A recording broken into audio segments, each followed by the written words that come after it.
Last part के and में हमने देखा था कि सोकोलोव बाकी सबको हाइड्रोजन बॉम्ब का प्लान बता रहा था, जिसकी वजह से सब खुश हो गए थे क्योंकि उन्हें लग रहा था कि अब वो उस मॉन्स्टर को खत्म कर देंगे। लेकिन मैक्स बीच में खड़ा होकर सबको बताता है कि वो लोग ऐसा नहीं कर सकते क्योंकि वो मॉन्स्टर चीज़ों को निगल सकता है, जिसकी वजह से अगर उसने हाइड्रोजन बॉम्ब फटने से पहले ही उसे निगल लिया तो ये प्लान फेल हो जाएगा। ये सुन के वहाँ बैठे लोग फिर से दुखी हो गए थे, पर मैक्स उन्हें बताता है कि शायद हमें एंशिएंट रुइंस में कोई ऐसा वेपन मिल सकता है जो उस मॉन्स्टर को खत्म कर सके। इसलिए मुझे एंशिएंट रुइंस में जाने के लिए आप लोगों की परमिशन चाहिए। ये सुन के वो लोग मैक्स को परमिशन दे देते हैं, जिसके बाद मैक्स अगले दिन अपनी फैमिली को भी उस मॉन्स्टर के बारे में बता देता है और बबाता के साथ एंशिएंट रुइंस के बारे में डिस्कस करने लगता है कि उसे कौन से रुइंस में जाना चाहिए, जहां मैक्स एंड में एंशिएंट रुइंस नंबर 12 में जाने का डिसाइड करता है। जिसके बाद मैक्स मिलिट्री चीफ के साथ वॉक करने लगता है, जहां वो मिलिट्री चीफ से ह्यूमन हेरिटेज प्रोग्राम के बारे में पूछता है। अब आगे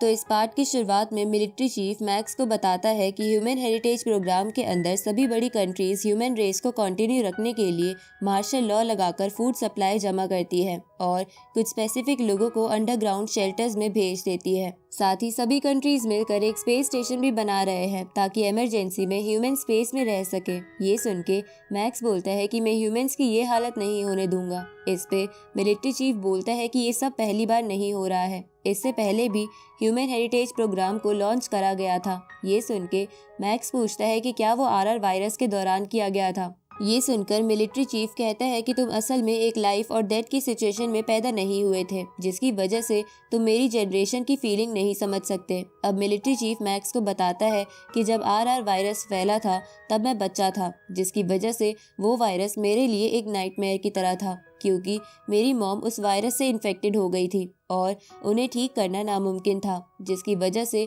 वो धीरे धीरे मॉन्स्टर में बदल रही थी। इसलिए डॉक्टर्स ने कुछ मेडिकल प्रोसीजर्स बताए जिससे मेरी मॉम का म्यूटेशन धीरे हो सकता था, लेकिन उस प्रोसीजर में मेरी मॉम को हेल की तरह पेन होने वाला था। इसलिए मेरे फादर वो प्रोसीजर स्टार्ट नहीं करवाना चाहते थे, पर मेरी मॉम ने उन्हें मना लिया और मेरे फादर ने उन मेडिकल डॉक्यूमेंट्स पर साइन कर दिया। लेकिन इसके बाद मेरी मॉम को एक अलग जगह पर कैद कर लिया गया और उन प्रोसीजर्स का इस्तेमाल हुआ, जिसकी वजह से उन्हें बहुत पेन हुआ और वो मारी गई। इसलिए मैं अपने फादर से आज भी हेट करता हूँ क्योंकि वो कभी भी मुझे टाइम नहीं देते थे और हमेशा मॉन्स्टर्स के साथ वॉर में ही लगे रहते थे, जिसकी वजह से मैं हमेशा घर पे अकेला रहता था। पर एक दिन गवर्नमेंट ने मॉन्स्टर्स पर न्यूक्लियर बॉम्ब इस्तेमाल करने का डिसाइड करा। इसलिए मेरे फादर ने मुझे ये टोकन देके बाकी लोगों के साथ अंडरग्राउंड चैम्बर में भेज दिया जहाँ बहुत से बच्चे थे और मेरे डैड बाकी बहुत सारे मिलिट्री सोल्जर्स के साथ न्यूक्लियर अटैक्स में मारे गए क्योंकि अंडरग्राउंड चैम्बर्स में इतनी जगह नहीं थी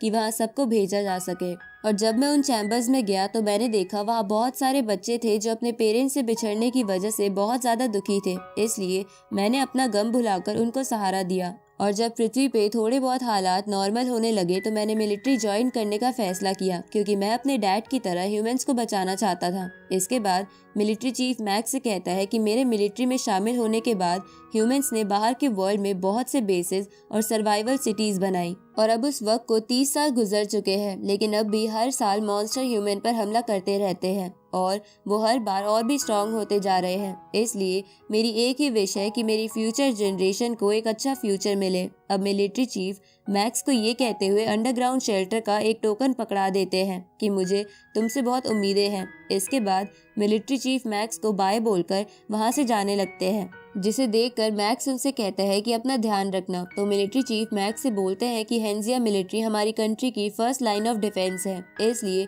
मैं उन मॉन्स्टर्स को रोकने की पूरी कोशिश करूंगा। अब मिलिट्री चीफ मैक्स को अलविदा कहकर वहां से चले जाते हैं। आगे मैक्स भी ईवा और अपनी फैमिली मेंबर्स को बाय बोलकर अपने इंटेलिजेंट फाइटर जेट नंबर 1 में बैठकर एंशिएंट रुइंस नंबर 12 के लिए निकल जाता है। जहां जाते हुए मैक्स सोचता है कि इस डिजास्टर से सभी लोग लड़ रहे हैं, बस फर्क इतना है कि कुछ लोग फिजिकली लड़ रहे हैं और कुछ इमोशनली। अब मैक्स को एंशिएंट रुइंस की तरफ और आगे जाने पर मास्टर हॉन्ग का कॉल आता है, जो मैक्स से कहते हैं कि हमें गोल्डन हॉर्न बेहेमोथ के बारे में कुछ पता चला है, जिसपे मैक्स उनसे पूछता है कि क्या कोई ऐसा तरीका मिल गया है जिससे हम उसे हरा सकते हैं। ये सुन के मास्टर हॉन्ग मैक्स से कहते हैं कि हमें पता चला है कि गोल्डन हॉर्न बेहेमोथ कुछ डिस्टेंस तक की चीजों को निगल सकता है। इस पे मैक्स मास्टर हॉन्ग से कहता है कि कहीं आप फिर से न्यूक्लियर बॉम्ब का इस्तेमाल करने का तो नहीं सोच रहे। क्योंकि वो उस पर काम नहीं करेगा। ये सुन के मास्टर होंग कहते हैं कि हाँ, मुझे पता है कि दूर से न्यूक्लियर बॉम्ब उसका कुछ नहीं बिगाड़ पाएगा, इसलिए हमने एक प्लान बनाया है कि हम कई सारे न्यूक्लियर इक्विप फाइटर जेट्स को उसके पास ले जाके फोड़कर उसे डिस्ट्रैक्ट करेंगे और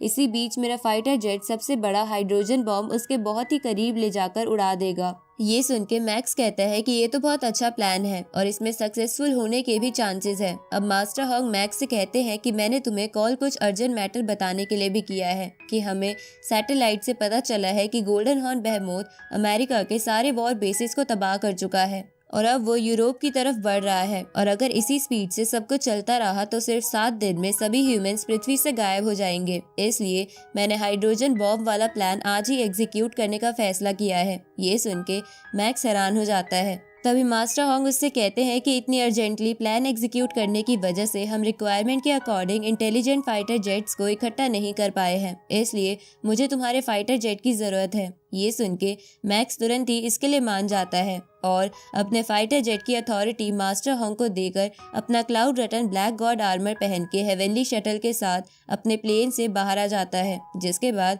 वो अपने फाइटर जेट के एआई डिवाइस से कहता है कि तुम अपना फाइनल मिशन अच्छे से पूरा करना। ये सुन के नंबर 1 कहता है कि मुझे अर्थ को प्रोटेक्ट करने का मौका मिल रहा है, इसलिए मैं बहुत खुश हूँ। अब नंबर 1 वहाँ से चला जाता है जहाँ मैक्स जाते हुए उसे सैल्यूट करता है और अपनी हेवनली शटल पर बैठकर एंशिएंट रुइंस के लिए निकल जाता है। जहाँ जाते हुए बबाता मैक्स से कहती है कि एंशिएंट रुइंस नंबर 12 5100 मीटर गहरे समुद्र के नीचे है, इसलिए तुम्हें उस समुद्र के बॉटम पर पहुंच के उस रेंज तक पहुंचने के लिए 3300 मीटर तक ड्रिल करना होगा। आगे मैक्स उस समुद्र में पहुंच जाता है और उसके बॉटम पर जाने लगता है जहां उसे बहुत सारी मॉन्स्टर फिश घेर लेती है और उस पर अटैक करती है। लेकिन मैक्स उन सभी को हेवनली शटल की मदद से एक एक करके मार देता है और बॉटम पर जाने लगता है जहां जाते हुए उसको बहुत ज्यादा प्रेशर फील हो रहा था, जिसकी वजह से मैक्स सोचता है कि ये प्रेशर एक स्टार ट्रेवल लेवल वॉरियर के लिए भी झेलना बहुत मुश्किल है। वो तो मैंने क्लाउड रटन से मॉडिफाइड हुआ वह ब्लैक गॉड आर्मर पहन रखा है, इसलिए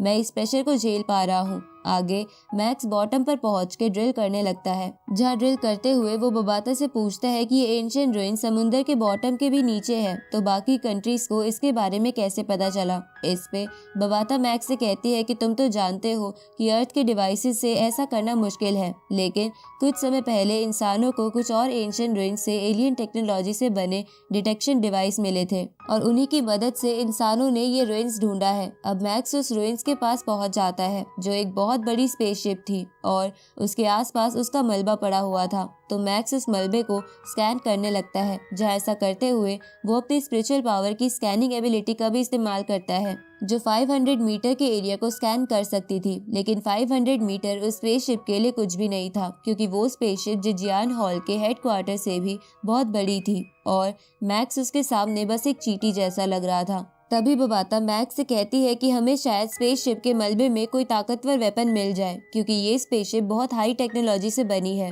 उसी वक्त मैक्स को अपने रिस्ट डिवाइस पर नोटिफिकेशन आती है कि हाइड्रोजन प्लांट शुरू कर दिया गया है। इस तरफ हम सभी वॉरियर्स और लीडर्स को देखते हैं जो उन सभी प्लेन्स को स्क्रीन पर मॉन्स्टर की तरफ जाता देख रहे थे, जिसमें 13 ब्रिटिश फाइटर जेट थे, 4 किंग लेवल फाइटर जेट और एक मास्टर होंग का फाइटर जेट था, जो सभी न्यूक्लियर और हाइड्रोजन बॉम्ब से इक्विप्ड थे। अब उनमें से एक प्लेन जिसके अंदर 20,000 टन का न्यूक्लियर बॉम्ब था, वो सबसे पहले उस मॉन्स्टर के पास जाने लगता है, लेकिन वो मॉन्स्टर उसे देख लेता है और उस पर अटैक करने लगता है। लेकिन उससे पहले ही मास्टर होंग अपनी वॉइस कमांड से उस बॉम्ब को फोड़ देते हैं, जिसकी वजह से सबको उम्मीदें थी कि वो मॉन्स्टर मारा जाएगा। और इसी के साथ ये पार्ट यहीं खत्म होता है।